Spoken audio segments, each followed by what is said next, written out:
एक बार फिर से आपका बहुत बहुत स्वागत है परफेक्ट इंस्टीट्यूट फॉर सिविलियंस की live online A to Z about civilian की क्लास में। और जैसे कि आप सब जानते हैं ये हमारी 30th क्लास है। ठीक है जी, 30वीं क्लास है, 29 क्लास हमारी हो चुकी हैं और ये 30th क्लास है सिविल इंजीनियरिंग की, जो हम लोग यहाँ पर रात को 9 से 10 बजे कंडक्ट करते हैं। और आज हम बहुत ही इंपॉर्टेंट टॉपिक को डिस्कस करने जा रहे हैं। तो जो भी हमारे नए स्टूडेंट हैं उनको इन्फॉर्म कर दे कि अगर आपके माइंड में कोई भी डाउट या क्वेरी होती है तो आप जो अपना हाथ उठा के जो है वो पूछ सकते हैं। और अतुल, मैं आपसे कहना चाहूंगा या आप सब लोगों से कि भैया अगर आपका कोई भी डाउट होता है, कोई भी प्रॉब्लम होता है ना आपको, तो आप हमसे व्हाट्सएप पे कम्युनिकेट किया करो या हमें कॉल कर दिया करो रिगार्डिंग कि भैया यूट्यूब पे जाके कमेंट मारो। ठीक है ना। देखो, हमारी नजर अपने स्टूडेंट पे सब पे रहती है, भैया कौन क्या कर रहा है। तो बहुत सारे कहते हैं ना, तालाब को गंदा करने के लिए भी आ जाती है मछलियां। ऐसे ही बहुत सारे स्टूडेंट्स हमारे क्लासेस में भी हैं जो कि तालाब को गंदा करने के लिए आती हैं। अभी देखो अतुल जो है निकल गए, जैसे ही उन्होंने सुना वैसे ही क्विट कर गया। तो बहुत सारी गंदी मछलियां यहाँ पर भी अवेलेबल हैं।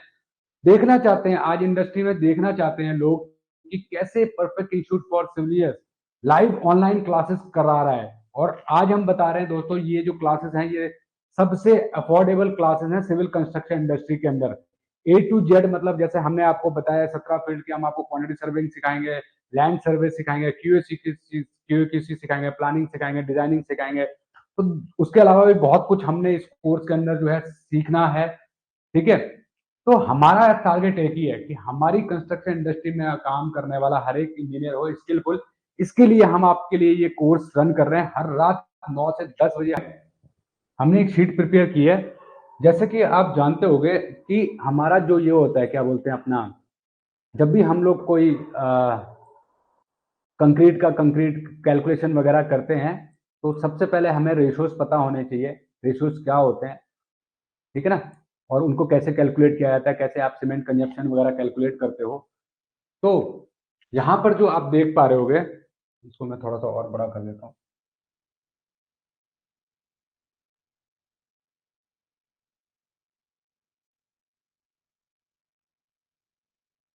देखो, हमारे ग्रेड्स ऑफ कंक्रीट कौन कौन से होते हैं।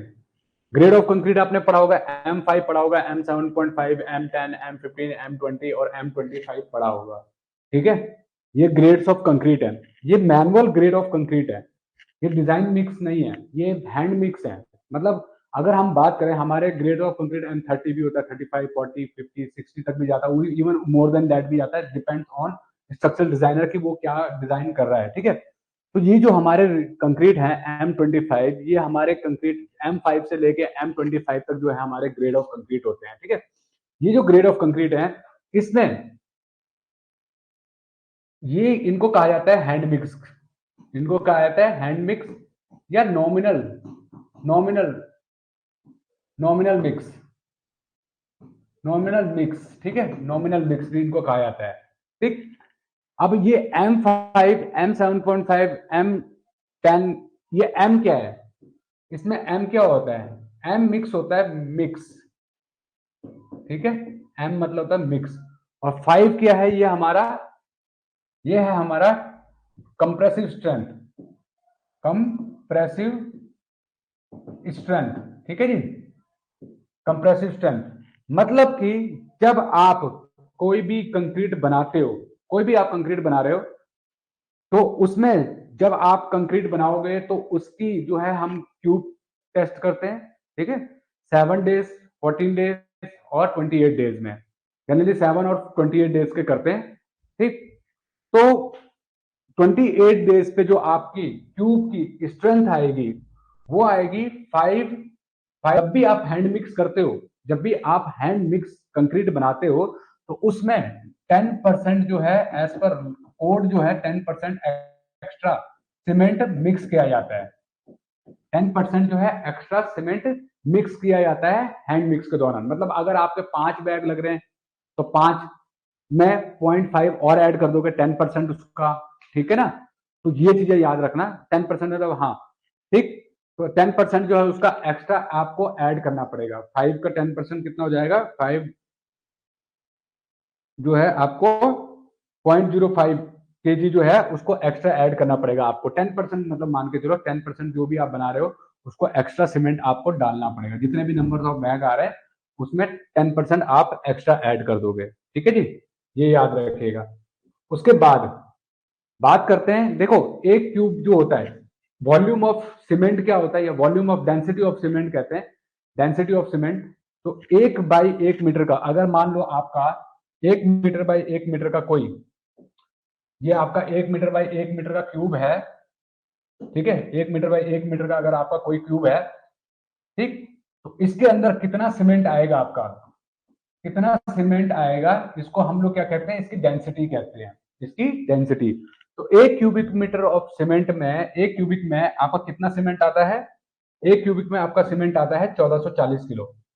ठीक है जी, 1440 किलो। तो जब 1440 किलो आपका एक बैग 1 क्यूबिक मीटर में आ रहा है, ठीक है, तो एक बैग का वॉल्यूम कितना होता है, एक बैग का वॉल्यूम होता है 1 bag equal to 50 KG, 50 KGs आता है। ठीक है, तो इसको डिवाइड कर दो 50 से, तो आपका क्या हो जाएगा, उतने नंबर ऑफ बैग्स निकल जाएंगे। तो 50, 1440 डिवाइडेड बाय 50 करोगे तो आपके आएंगे 28.8 बैग्स।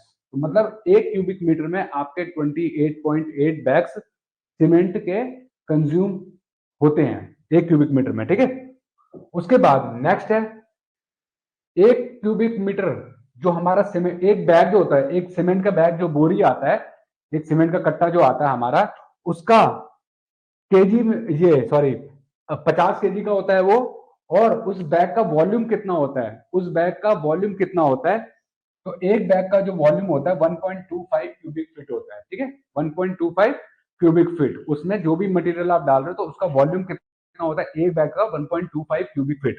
ठीक है, और अगर हम इसको क्यूबिक मीटर में कन्वर्ट करते हैं, that is equal to 0.035 cubic metre. मतलब एक जो बैग है उसका वॉल्यूम कितना आ रहा है क्यूबिक मीटर में, 0.035 क्यूबिक मीटर। ठीक है, अब जब हम कंक्रीट बनाते हैं, जब हम कंक्रीट बनाते हैं तो क्या होता है, दो टाइप के हमारे पास रेशियोज निकल कर आते हैं, एक होता है ड्राई और एक होता है वेट। तो ड्राई क्या होता है, जब आप, जैसे आप आटा गूंथते हो, जब आप आटा गूंथते हो, अगर आपको 4 रोटी बनानी है तो आटा का जो वॉल्यूम होगा वो ज्यादा दिखेगा, और जब उसमें आप पानी डाल दोगे तो वो श्रिंक हो जाएगा। ठीक है ना, वो क्या हो जाएगा, श्रिंक हो जाएगा, क्योंकि पानी जो है उसकी जो वॉइड्स हैं उसके बीच के, उनको कम हटा देता है।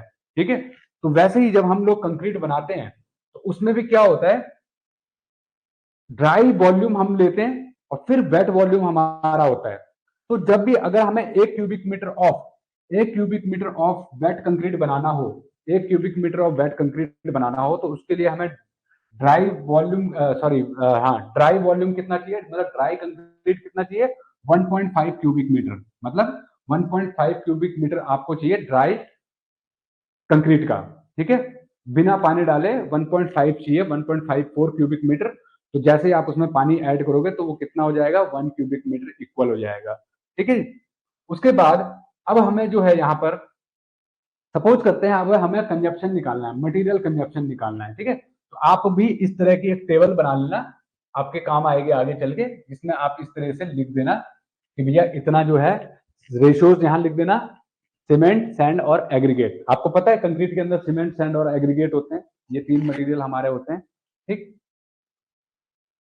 तो अगर हमें M15 का बनाना हो, कल की डेट अगर उसके अगेंस्ट में उसकी पेमेंट हो रही है, ठीक है, ये फाइनल बिल नहीं है। फाइनल बिल कब होता है, जब आपका काम कंप्लीट हो जाता है तब हम एक फाइनल बिल बनाते हैं, फाइनल बिल जनरेट करते हैं। ठीक है, ये एक ढंग से उसको एडॉक है। ठीक है यार, आपने काम कर लिया, लो पेमेंट ले लो, काम नहीं रुकना चाहिए, उसके अगेंस्ट में, वर्क के अगेंस्ट में हम उसको पेमेंट करते हैं। ठीक है, फाइनल बिल क्या है, जब आपका काम कंप्लीट हो जाता है, जब आपका काम कंप्लीट हो जाएगा तो हम क्या करेंगे, कॉन्ट्रैक्टर को पेमेंट करेंगे, भैया ये काम खत्म हो गया।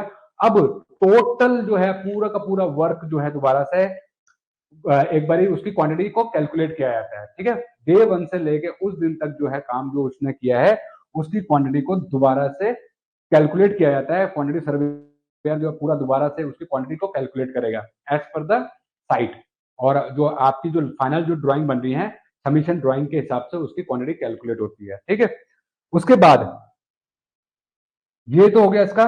अब इस जो बिल होता है हमारे, बिल के साथ में आपका क्या क्या लगता है, एक बिल के साथ में हमें नेसेसरी डॉक्यूमेंट्स क्या क्या लगाने चाहिए। बिल के साथ में देखो, बिलिंग इंजीनियर को ये पता होना चाहिए भैया, अगर इसमें कोई डॉक्यूमेंट मिसिंग है तो क्या है, वो प्रॉब्लम है, वो आपको दिक्कत कर सकता है आगे चल के, ठीक है। तो बिल जो हम बनाते हैं, इसमें हमारा बिल के साथ में क्या लगेगा, सबसे पहले जो है बिल सबमिशन लेटर लगेगा। क्या लगेगा? Bill submission letter, bill submission letter, ठीक है। बिल सबमिशन लेटर, तो इसमें क्या लिखा रहेगा कि भैया ये पेमेंट हो गया, ये इतना इतने का जो है आपका कॉन्ट्रैक्ट अमाउंट था, और इस बिल में हम इतना अमाउंट रेज कर रहे हैं, कितना अमाउंट रेज कर रहे हैं। तो ये हो गया बिल सबमिशन लेटर फर्स्ट हमारा, ठीक है। उसके बाद सेकंड क्या है, बिल सबमिशन लेटर के बाद हमारा, बिल सबमिशन लेटर हो गया, फिर हमारा लगता है टैक्स इनवॉइस, टैक्स इनवॉइस, ठीक है। इस पे लगेगा टैक्स इनवॉइस, सेकंड हमारा लगेगा टैक्स इनवॉइस लगेगा, ठीक। थर्ड हमारा जो है वो लगेगा हमारा क्या चीज, टैक्स इनवॉइस के बाद लगेगा R A running abstract, R A abstract बोलते हैं, आर ए एब्स्ट्रैक्ट, या बिल एब्स्ट्रैक्ट भी कह सकते हो, bill abstract, bill abstract,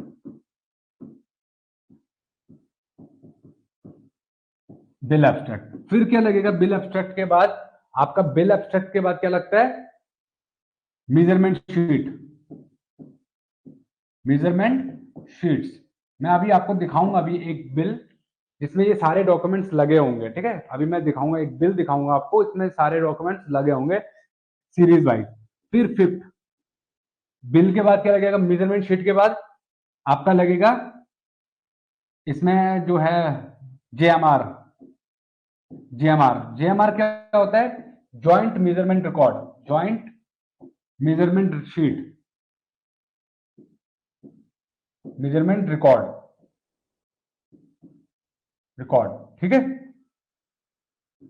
sixth क्या लगेगा, इसमें लगेगा हमारा highlighted drawings, highlighted drawings.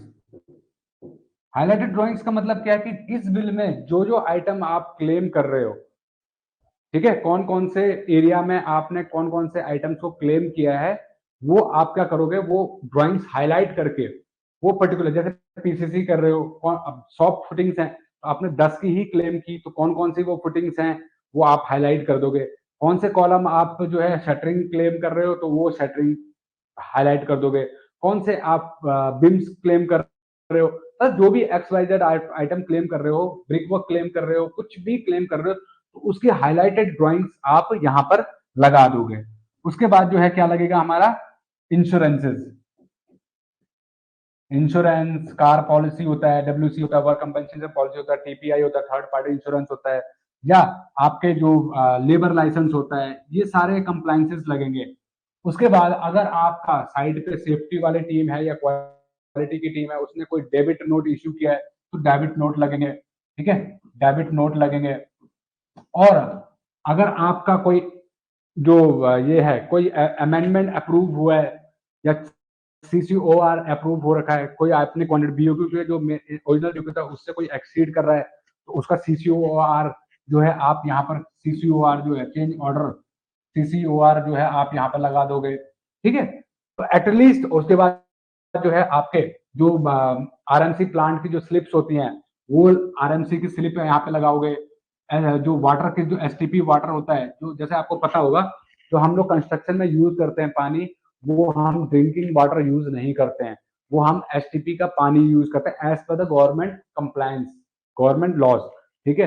Underground water use नहीं कर सकते हो आप कंस्ट्रक्शन में, ठीक, और ना ही आप ड्रिंकिंग वाटर को यूज कर सकते हो। तो उसके लिए आपको कहाँ से मंगाना पड़ता है पानी, सीवेज ट्रीटमेंट प्लांट से, एसटीपी से, ठीक। तो उसकी स्लिप्स लगती हैं।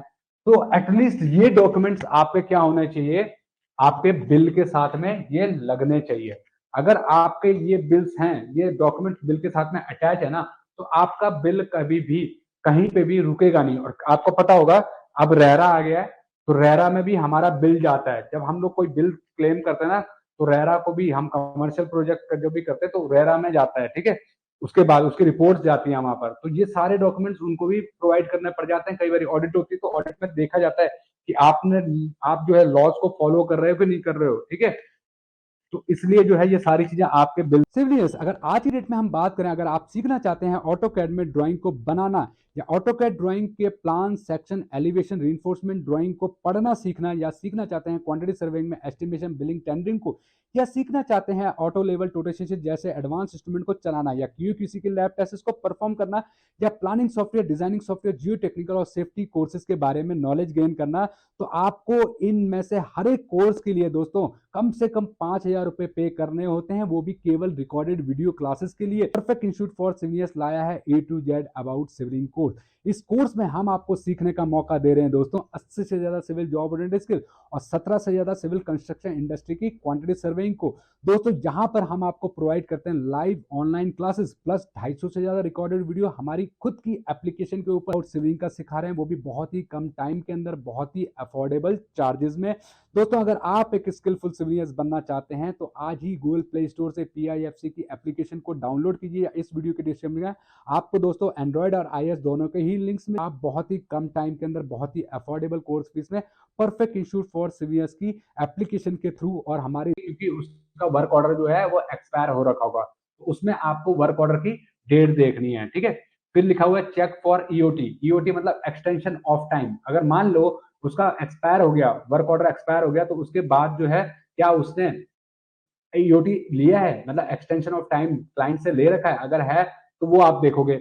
उसके बाद क्या लिखा हुआ है, check for the scope of work. Scope of work मतलब कोई हो सकता है जो जिस कई बार एक साइट के ऊपर क्या होता है, एक साइट के ऊपर आपके मल्टी कॉन्ट्रैक्टर्स होते हैं, मल्टीपल कॉन्ट्रैक्टर्स होते हैं, ठीक है। तो मल्टीपल कॉन्ट्रैक्टर में जो है कोई प्लास्टर कर रहा है, कोई ब्रिक वर्क कर रहा है, या कोई इसका टाइलिंग वर्क कर रहा है, तो उसका स्कोप ऑफ वर्क देखा आपने, कहीं उसने कोई स्कोप ऑफ वर्क में कोई मिस्टेक तो नहीं कर रखा है लिखने में, ठीक है। नेक्स्ट क्या है यहाँ पर, check the list statutory compliant document to be submitted by contractor prior to execution। मतलब कई बार क्या होता है जब जो कंस्ट्रक्शन साइट होती है तो उस पे कॉन्ट्रैक्टर को क्या है शुरू में जो है अपना डॉक्यूमेंट जो है सबमिट करने पड़ते हैं, ठीक है ना। सिक्योरिटी डॉक्यूमेंट मतलब अपना लेबर लाइसेंस हो गया, इंश्योरेंसेज हो गए, ठीक है, अपने जो क्वालिटी एश्योरेंस के पेपर हो गए, QAQC जो मैनुअल है वो डिपॉजिट करना पड़ता है, सेफ्टी के मैनुअल्स डिपॉजिट करने पड़ते हैं, क्या उसने वो डिपॉजिट किए हैं।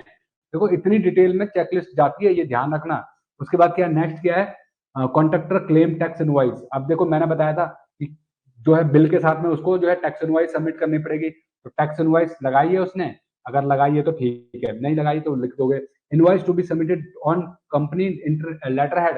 अब कंपनी के लेटर हेड पे होनी चाहिए, ऐसा नहीं कि प्लेन पेपर पे जो है टैक्स इनवॉइस लेके आ गया तो वो वैलिड नहीं मानी जाती है, ठीक है। नेक्स्ट क्या, check for the tax invoice date. अब क्या होता है कई बारी ना बहुत बारी मिस्टेक, ये ब्लंडर होता है, बहुत बारी जो है एक मिस्टेक होता है, ये बहुत ज्यादा देखा जाता है, डेट्स वगैरह की जो है मिस्टेक होती रहती है, ठीक है।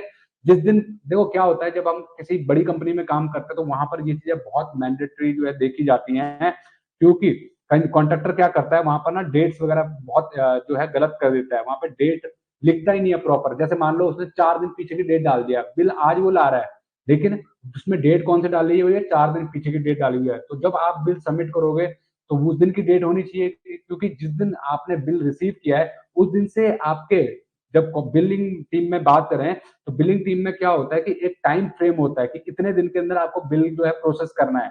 तो वो 4 दिन पीछे की डेट लेके आया होगा डाल के, तो वो 4 दिन पीछे के काउंट हो जाएंगे। तो इस अमाउंट लाइन वर्क ऑर्डर जो है वो चेक करना है कि भैया जो बिल जिस कॉन्ट्रैक्ट का वो दे रहा है, मान लो एक कॉन्ट्रैक्टर पर 2-3 अलग अलग कॉन्ट्रैक्ट है, तो क्या वो उसी कॉन्ट्रैक्ट का दे रहा है जिसका वो क्लेम कर रहा है बिल, तो उस वो देखना जरूरी है, ठीक है।